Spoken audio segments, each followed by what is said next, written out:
Well, one of the most protected marinas. The ropes on the boats are straining. But first, we've got an engine to fix.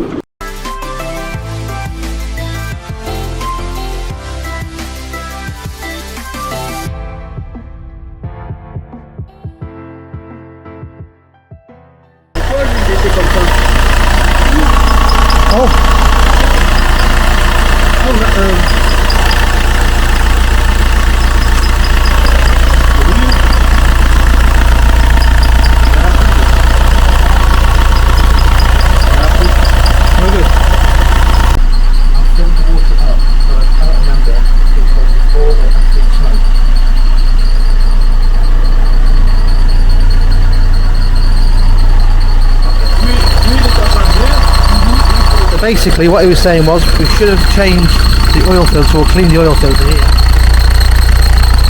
We've got a leak over here, which is why we were losing oil, and because me like a dick didn't replace that cap on there when I filled it up with water, and it's had not much water in it and it's been overheating.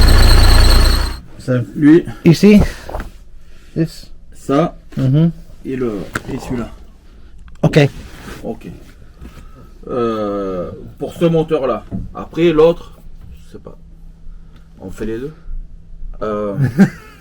Maybe get translate. Hang on. We're going to Croatia. Nous allons en Croatie. On va jeter un coup d'œil. Okay. Well, who's the bloody idiot now?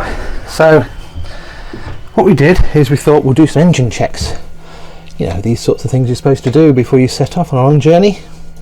And when I came to this engine, this one's on the port side, or on the left, I noticed that this little bottle here didn't have quite enough water in it. So I decided, top it up. So I topped it with water. And for some reason, probably because we were trying to hold up the lid at the time, I forgot to put that back in. Which meant that that didn't get any water. And that's where we're having problems with the engine. So the engine probably overheated a bit, probably not too much, it doesn't sound too bad, but also that accounts for the water down there, because obviously it was probably shaking out of here and I don't know where it comes from.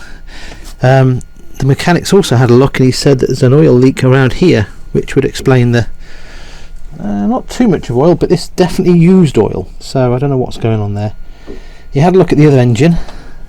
Oh, he said that wasn't very good. I mean, the problem is that it's been about 4 years since I did the engine course, and that was only like a weekend thing, so I forgot how to change or whatever the filter in this. So when he comes tomorrow, I'm going to really have to watch to see how he's changing that filter there in the engine, so that hopefully you don't make the same mistake twice. So, tomorrow, another money day for the boat. After starting to get the oil out with a suction pump, the guy first of all undid the brackets holding on the exhaust pipe. Down there.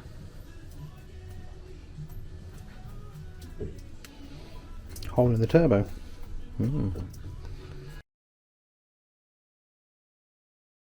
And then more good news, with him telling us that the other part of the turbo will also have to be looked at. Une fois à la maison, il faudra les prévoir. They will have to be foreseen. Okay. Next, he took this little contraption off the top of the head of the engine and had a look inside. More great news was he said you should get that checked out as well. Aussi. Oh, as well. Okay. So basically he's saying I should get the turbo looked at and also get that top bit looked at. This is the exhaust. No, it's not supposed to be there. Yeah, no, that's something different. That's for the exhaust around. You can't see it, look, that's for the around that, not inside that. See that thing inside the thing? See, there's one inside the other? Yeah. So that's for the outside and that's for the inside. But they're connecting because it's got a hole in it. And they shouldn't connect. They shouldn't, one should be separate from the other. But he's saying you should get the turbo looked at as well, and also the head looked at some point. A bit later on was our next problem. Fermer l'arrivée de gasoil. Close the fuel supply. We had no idea where this was, and it took us another 20 minutes to find it. Maybe at the front. I'll have a look. Une vanne. By which time, he'd already done the very bit I actually wanted to learn. How often should I replace this filter? À quelle fréquence dois-je remplacer le filtre? 102. Santa. So there's the second fuel filter going on.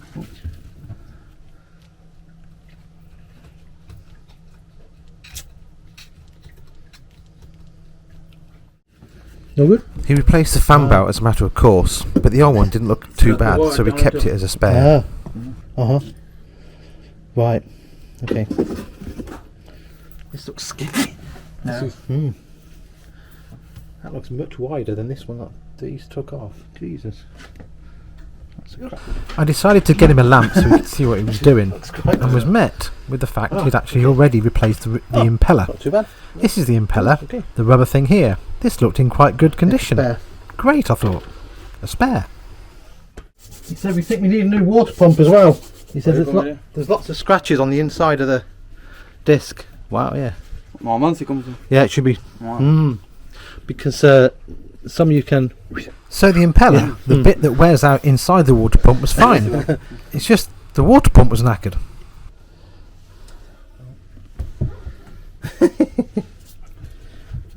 Okay, here's the summary of the bad news. This is the port engine, and when we get to Montenegro we need somebody to look at this here, whatever that is, I have no idea, the turbo, they're all kind of connected, and really that thing down there which is the water pump, which is cavitating because you can see all the scars in the metal plate.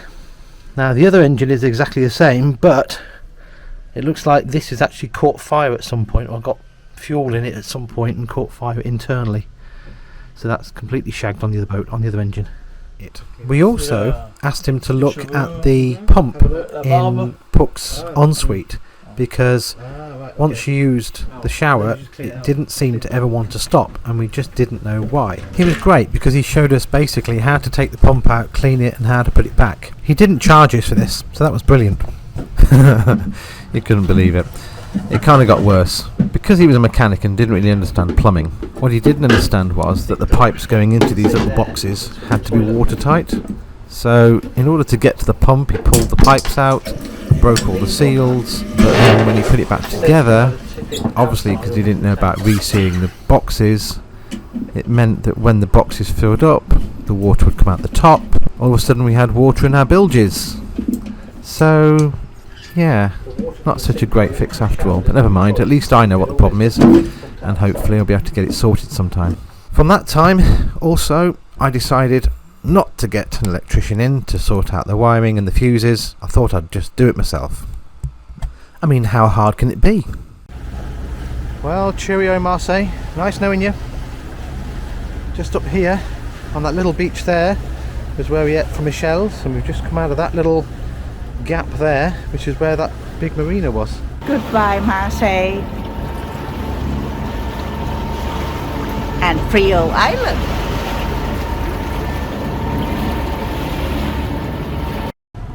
Well, Barcelona was round that corner, and alright then, start again then. Okay, Marseille and Barcelona, but mainly Marseille. Marseille was round the corner, and we've just come past this headland. If you look, you can see a lot of cars on the hillside there. There's perhaps a little bay with a little beach in there somewhere. Lovely little, I guess it probably used to be a monastery or something on the hillside. Kicking the fishing rod over, he makes his way to the front of the boat, where it's nice and quiet. We've got one engine going today, because we were promised no wind, but actually it's picking up, so we might actually get both sails out in a bit. That'd be nice. We have to get there free. We go to check out Cassis. Well, we try to get to Cassis and look at that overboard with the wheel behind.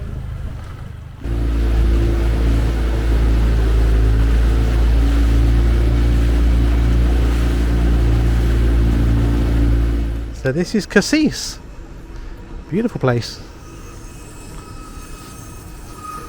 Just parked the dinghy, cost us €10. But hopefully we'll be able to get some nice lunch, hang around for a while. Looks very nice.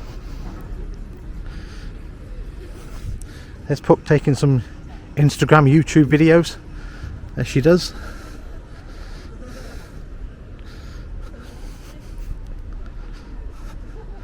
Nice and quiet here. Beautiful place. Well, what do you think, Pookie? Well, Raw whelks, raw oysters, raw mussels.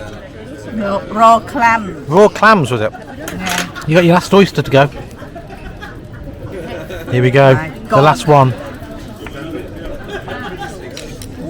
It's a challenge. Somebody's got to do it. Because of my husband, just give up. Oh, I see. He wanted it, and then I have to take the responsibility of clearing it.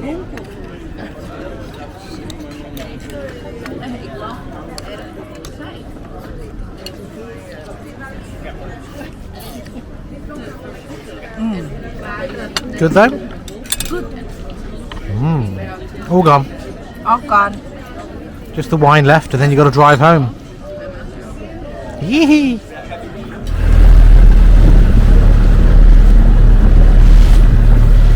There's our boat. You can turn now. I think you can turn now. You'll be all right.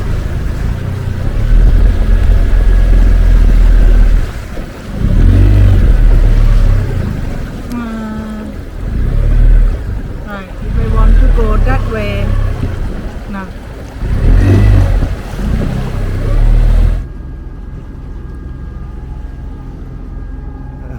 Okay, we're just going round the headland of Sanary Sur Mer, which looks like a lovely place to stop and have a bit of lunch and spend the night. Well, here we have it, ladies and gentlemen, Sanary Sur Mer. Nice little port, actually. Sanary Sur Mer.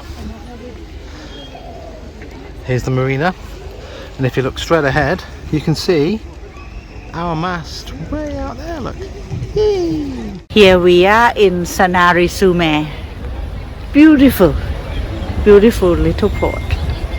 We had a fantastic day in Sanary Sur Mer, and what better way than to relax in front of a lovely sunset with a glass of wine. See you next time, guys, when we go to Saint-Tropez and Cannes.